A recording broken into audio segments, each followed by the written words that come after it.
In the 1500s, the Catholic Church was the only church that ruled power or what existed really in Europe. And it was such a high power that there were many followers.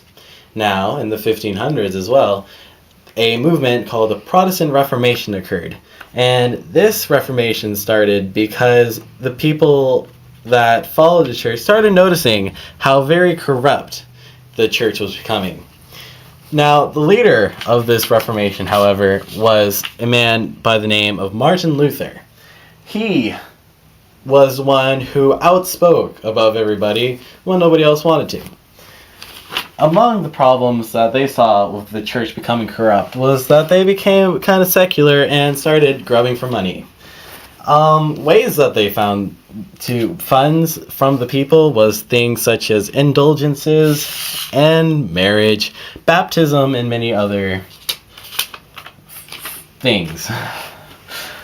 Going back to our leader, though, Martin Luther he went to law school, and while it was okay, he did not find law as well as interesting as he found working with the Bible and divinity.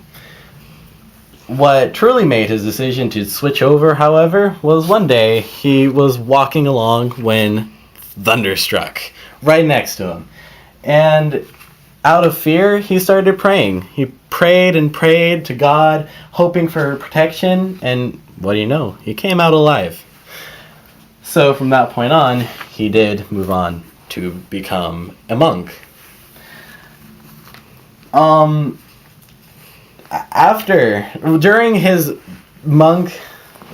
he was a monk, he started noticing problems with the Catholic Church.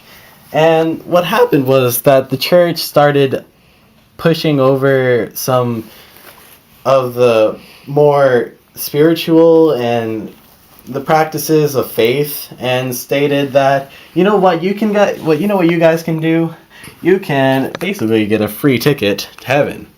The ticket was called indulgences. And with indulgences, they would pay money so that they could go to heaven. It would, not in that specific term, they would pay money so they could free them of their sins, which in other words is really a free ticket to heaven through money, because with no sins, hey, guess who gets to go to heaven? You do. Now, while some people found this a little more of an easy way out, Martin Luther was not pleased with this whatsoever. And so he decided to start making a list. And this list became known as the 95 Theses. The 95 Theses was a whole list of complaints that he saw with flaws in the church.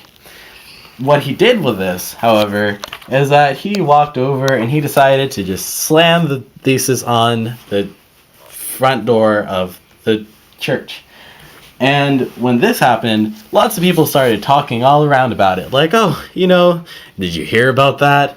And while news spread this way, for the most part, it didn't really get kicked off until one day the printing press started making copies of the 95 Theses. This allowed it to spread a lot faster due to the new printing process. However, this angered quite a lot of powerful people, such as the main head figure, the Pope. The Pope came over to him and told him that he need to recant his beliefs.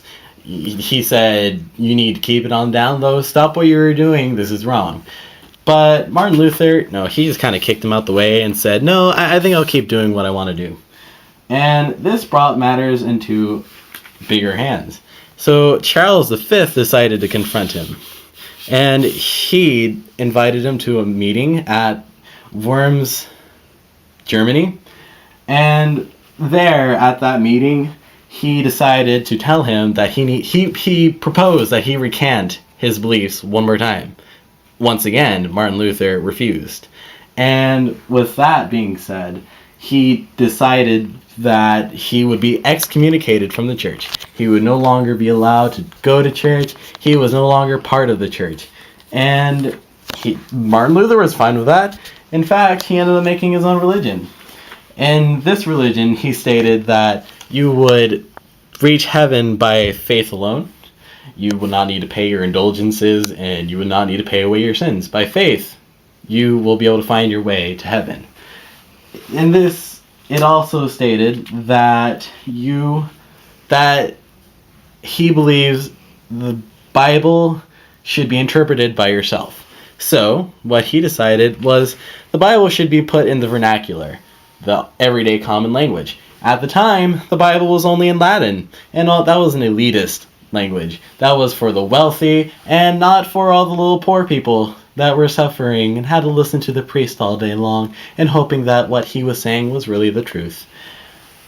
And yeah, that started leading to the Protestant branch known as Lutheranism today. The end.